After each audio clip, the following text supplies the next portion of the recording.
السلام عليكم البنات، واش راكم بخير لاباس؟ اليوم جبت لكم جي كوكتيل بالبنان والخوخ. عندي لهنا 4 حبات خوخ صغيرين وحبه بنان. بسم الله، نبداو على بركه الله. نروح الخوخ هنا نرحي كلشي في البلندر، اللي ما عندهاش البلندر تستعمل الميكسر. عندي عصير حبه قارص،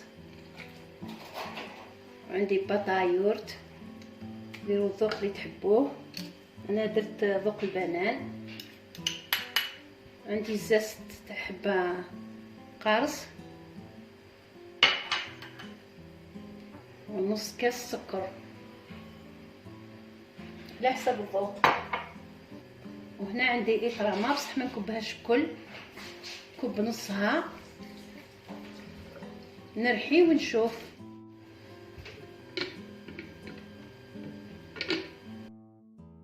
ايوه نحبسوا الروبوت تاعنا ونشوفوا القوام تاع الجي. حركي هكا، جا خافر بزاف. نزيدوا له الماء. انا كانت عندي إطرة ما كبيتهاش، كل كبيت نص إطرة.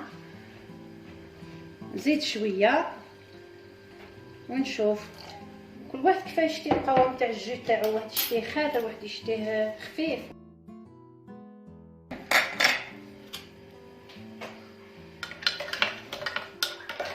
انا نشتيه هكا، ما نشتيهش خفيف.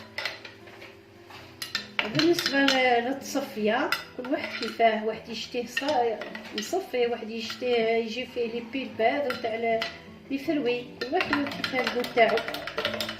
والسكر ذوقوه، واحد يشتيه حلو، واحد يشتيه شويه، واحد كيفاه. والجي هذا راه منعش ويتشرب بارد، ديروه في الثلاجه يبرد. وبالصحه والهنا.